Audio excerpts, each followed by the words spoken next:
Mr. Chancellor, Madam President, distinguished members of the university, graduands, ladies and gentlemen, it is with great pleasure that I present to you Dr. David Butler-Jones.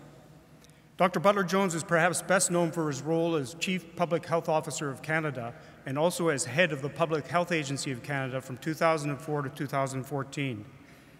He was the first person to assume such a role, and he helped build the Public Health Agency of Canada into the organization that it's known as today, with over 2,500 researchers and staff responsible for the broad mandate of all public health issues of importance to Canadians.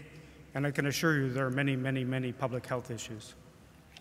He received his medical degree from the University of Toronto and his Master's of Health Science in Community Health and Epidemiology 2 years later, also at the University of Toronto. He was recognized very early in his career as someone to watch, becoming a fellow of both the Royal College of Physicians of Canada and the American College of Preventive Medicine, where he had societal roles. He actively taught at the University of Manitoba and as a clinical professor at the University of Saskatchewan's College of Medicine, at the same time that he was the Chief Medical Officer of Saskatchewan.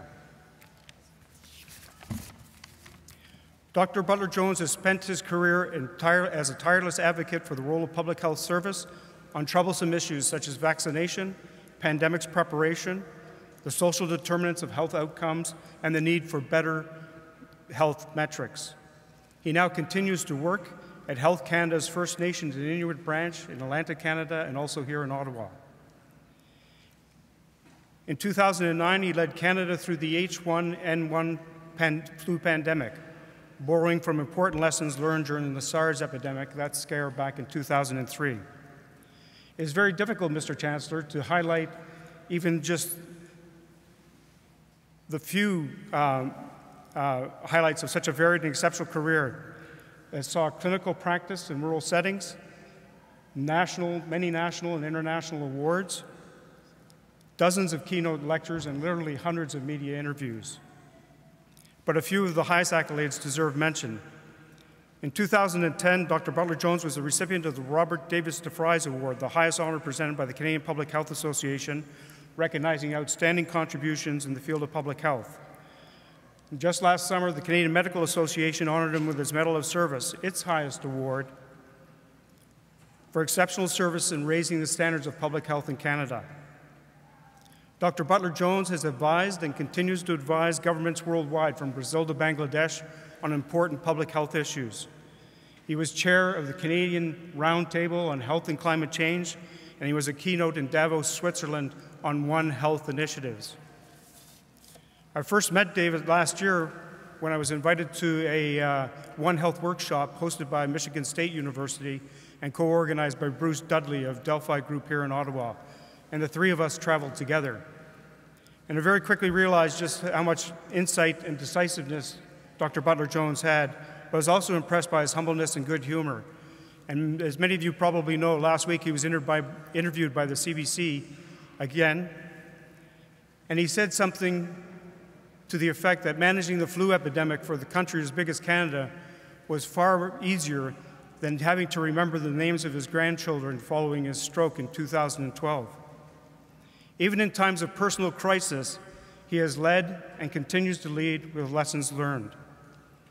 Mr. Chancellor, in recognition of his outstanding service as Chief Public Health Officer in times of national crisis and his leadership in making the Public Health Agency of Canada the highly respected organization it is today, I request that you confer the degree of Doctor of Laws, honoris causa, upon David Butler-Jones. By virtue of the authority vested in me by the Board of Governors and upon recommendation of the University Senate, I confer this degree, Doctor of Laws, honoris causa. Congratulations. Thank you.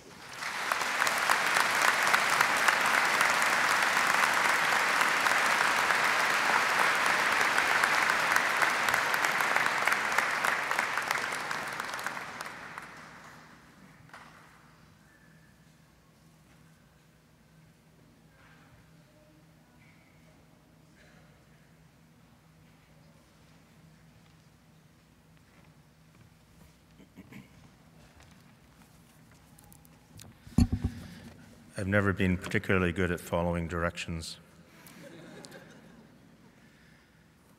So, Mr. Chancellor, Chair of the Board, Madam President, graduands, and honored guests, et bonjour tout le monde, c'est mon grand plaisir d'être ici.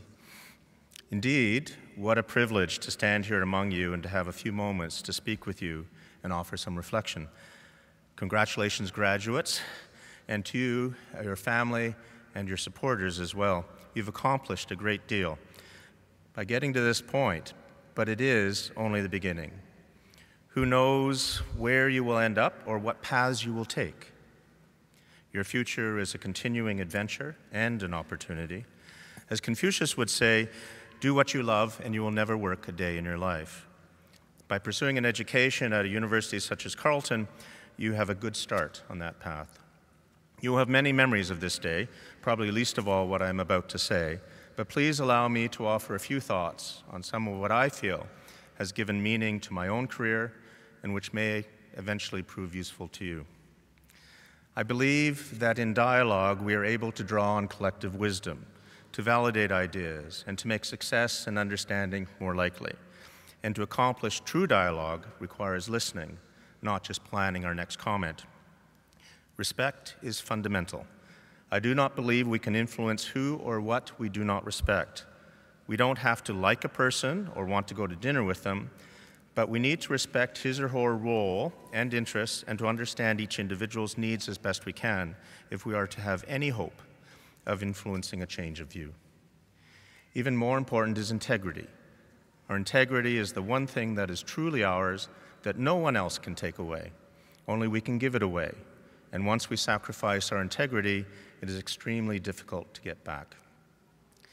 There are times when maintaining our dignity will not be easy, as it may risk a job or other advantage, but it is a decision that is ours alone to make. And it does not preclude compromise and recognizing that to lose a few battles may be necessary in winning the ultimate objective. All of us here will play a leadership role at different times in your lives. Sometimes when least expected, whether in an organization, family, or community. In my view, it is not a leader's responsibility to know, but to find out. This can be from inside or outside the organization, and leadership can arise from anywhere to address a particular problem. Our job is to look for it. One style of leader is not appropriate to all situations. Ultimately, leaders, once they lose sight of their purpose and are worried about how they will look or their own career, are no longer in a position to lead effectively. Decisions then become part of self-interest rather than the interests of those they hope to lead. An important aspect of successful leadership is to surround yourself with smart people who are willing to tell you what you need to hear, not what you want to hear. Lincoln was a great example of this, as he included in his cabinet and among his advisors people who saw the world differently than he did. Some were even his political rivals, but he sought advice from them and others, listened also to his opponents, and then made his own judgment. He also was known for taking responsibility for things that happened under his watch, even bad decisions with which he was not involved.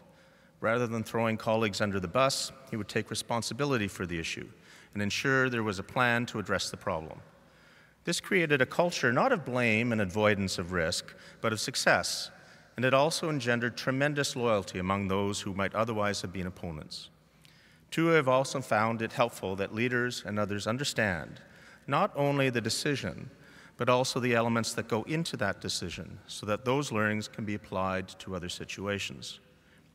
Sir Arthur Currie, in the Battle of Vimy Ridge, did what was novel for that time in ensuring the plan was understood throughout the Army, so that when the battle did come, they could adapt to whatever situation presented. And while Vimy has become a defining moment for Canada, we often forget the elements of success. And there are countless non-military examples as well, as we too often underestimate the capacity of others to understand and to adapt. It is both more effective and more satisfying for all concerned. Secrecy, while sometimes necessary, is usually the enemy of long-term success.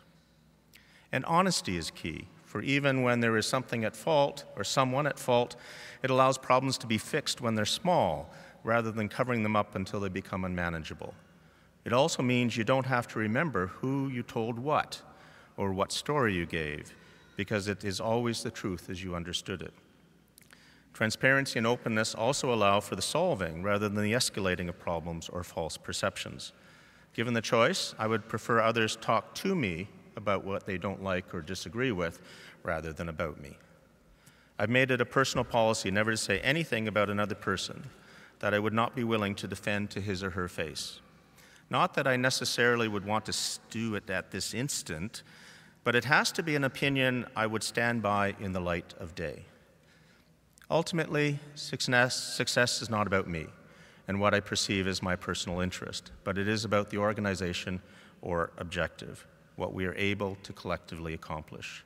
Samuel Johnson said it best, "It is amazing what can be accomplished when no one must assume the credit."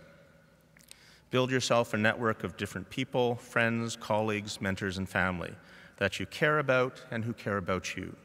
They will sustain you as you will sustain them. Being connected, we live longer, healthier, and recover faster from adversity. It is key to resilience. I could never have imagined when I was younger doing some of the things I've been privileged to do. And there are many things I thought I would do or hoped would work that never happened. Or perhaps, as in Churchill's terms, success depends on the ability to go from failure to failure and not lose your enthusiasm. One key I've found is to make the best of whatever situation I find myself in. That may sound kind of trite, but not only does it make the best of a situation, but it turns out to be a healthier and happier approach. We all have stories we tell ourselves. They define how we approach different situations and people, and we choose the story. Do we act in a way that we would like others to approach us? Do we tell the story of the other jerk, or do we ask what the problem is? Is what happened to me someone else's fault, or even if it is there something I can do to solve it or learn from it? Do we complain? Do we make the situation worse? Or try to find a way to deal with it? There are so many stories we choose to tell ourselves and others. Just one example that became a public story is the recent social media shaming of a photo that was posted of a marriage proposal at someone else's wedding. While the bride and the groom are at the table in the background, an obvious proposal is taking place in front of them. Commentators complained of the apparent upstaging of the bride, who they say was grimacing, and they go on from there. Finally, late in the pylon, a reporter tracks down the real story. It is the bride's sister who is being surprised by the proposal, and it was the bride who suggested she would love to have her sister engaged at their wedding. By that time, retractions do little. Ultimately, the stories we tell ourselves define ourselves and our character to others. They are our choice. My career has been essentially building new organizations or reforming existing ones, all the while tackling public health challenges from poverty to pandemics. Then a little over 3 years ago, I experienced a stroke that turned my life upside down. I discovered, as Mark was mentioning, that in managing a pandemic was easy, at least compared to stroke recovery. After all, I knew how to deal with public health crises. But having to relearn things that once were easy was not something I could have anticipated. While I was not totally paralyzed, I was very weak on the left side, needing a cane, and had trouble with balance. My right brain just didn't pay much attention to what was happening on the left side of my body, and the two sides didn't talk to each other very well. I wasn't quite sure if the left side really belonged to me, and if I went in a certain direction, could I have actually trust it to follow me? More troubling were the cognitive changes and the loss of short-term or working memory. For as it turns out, with working memory loss, you don't remember what you don't remember. Not even the fact that there was something to remember in the first place. So I had no idea, for example, that I had already asked my wife Glenda the same question 3 times. Not just because I have a Y chromosome, just put that aside. Or that in a conversation, once distracted, I only knew there must have been something we were talking about because people were standing in front of me looking expectantly. At the same time, I had to relearn many things that had previously been easy for me.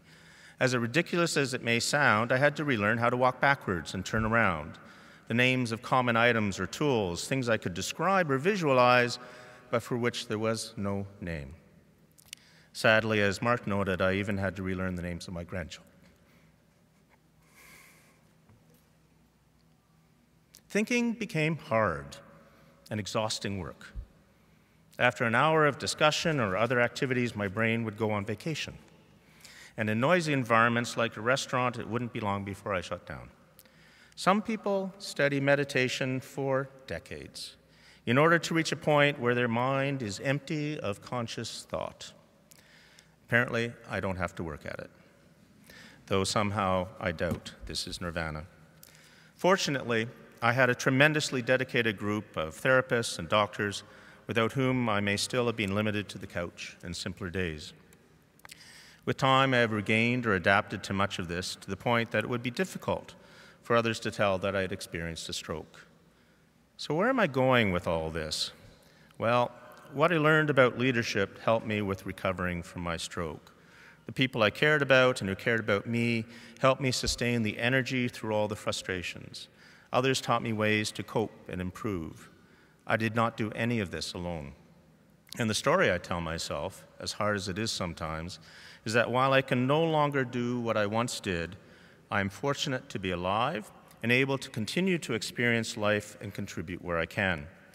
I expect improvement and work at it, which makes it more likely to happen. Not that there are not frustrations and setbacks, but they are not what define me. It is what I choose to do with them.